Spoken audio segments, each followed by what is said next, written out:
नमस्कार, मी पंजाब दरे आणि या ठिकाणाहून महाराष्ट्रातल्या शेतकऱ्याला अंदाज देणार आहे। राज्यातल्या सर्व शेतकऱ्याला सांगू इच्छितो की मी म्हटलो तर 1 मार्च पासून राज्यामध्ये ऊन वाढत जाणार आहे। तर पाहू शकता तुम्ही, ऊन वाढलं, पण राज्यामध्ये सांगायचं झालं तर आता जवळपास 10 तारखेच्या नंतर आणखीन उन्हाचा पारा वाढत जाणार आहे। म्हणून हा अंदाज खास करून महाराष्ट्रातल्या सर्व शेतकऱ्यांनी लक्षात घ्यायचा आहे। सध्या काही पाऊस येणार नाही, त्याच्यामुळे काही चिंता करायची गरज नाही। राज्यात सांगायचं झालं तर फक्त 8 आणि 9 तारखेच्या दरम्यान फक्त कोकण पट्टीकडे थोडं ढगाळ वातावरण राहणार आहे। पाऊस काय येणार नाही, त्याच्यामुळे काही चिंता करायची गरज नाही। राज्यातल्या सर्व शेतकऱ्याला सांगू इच्छितो की जवळजवळ आता मार्चच्या शेवटच्या आठवड्यापर्यंत आपल्या महाराष्ट्रात काही पाऊस येणार नाही। म्हणून ज्यांचा तंबाखू काढण्याच्या शेतकऱ्यांनी कर्नाटकचा तंबाखू काढू शकता, ज्यांचा गहू काढायला आलं त्यांनी गहू देखील काढू शकता, त्याच्यानंतर हरभरा काढू शकता।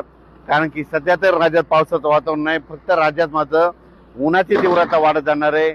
म्हणून हा अंदाज खास करून सर्व शेतकऱ्यांनी लक्षात घ्यायचा। तर राज्यातले राज्यातल्या पूर्व विदर्भातले सर्व शेतकऱ्यांना सांगू इच्छितो की मार्चच्या शेवटपर्यंत चांगलं ऊन वाढत जाणार आहे। सगळीकडे उन्हाची तीव्रता राहणार। तुम्ही तुमचा गहू काढू शकता, हरभरा काढू शकता, कारण की राज्यात सध्या तरी पावसाचा वाढत नाही। पश्चिम विदर्भातल्या सर्व शेतकऱ्यांना सांगू इच्छितो की पश्चिम विदर्भात देखील सध्या काही पाऊस येणार नाही। म्हणून सर्व शेतकऱ्यांसाठी हरभरा गहू काढणाऱ्या शेतकऱ्यांसाठी आनंदाची बातमी। त्याच्यानंतर उत्तर महाराष्ट्र आणि पश्चिम महाराष्ट्रातल्या सर्व शेतकऱ्यांना सांगू इच्छितो की राज्यात 10 मार्चच्या नंतर आणखी उन्हाची तीव्रता वाढत जाणार आहे। म्हणून हा अंदाज सर्व शेतकऱ्यांनी लक्षात घ्यायचा।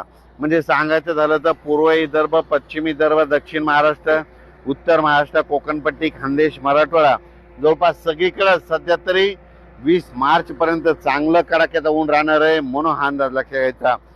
हा अंदाज सर्व शेतकऱ्यांनी लक्षात घ्यायचा। फक्त वातावरण फक्त कधी बदल होईल, जर झालं तर मार्चच्या शेवटच्या आठवड्यात बदल होणार आहे। म्हणून हा अंदाज खास करून महाराष्ट्रातल्या सर्व शेतकऱ्यांनी लक्षात द्यायचा।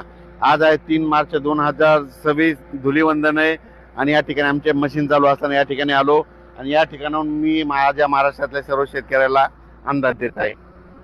शेतकऱ्यांना हळद शिजवायची असेल तर तुम्ही शिजवू शकता, कारण की राज्यामध्ये सध्या पाऊस काय येणार नाही। म्हणून हळद शिजविण्यासाठी चांगलं वातावरण आहे, हरभरा काढणीसाठी चांगलं वातावरण आहे, गहू काढणीसाठी देखील पोषक वातावरण आहे।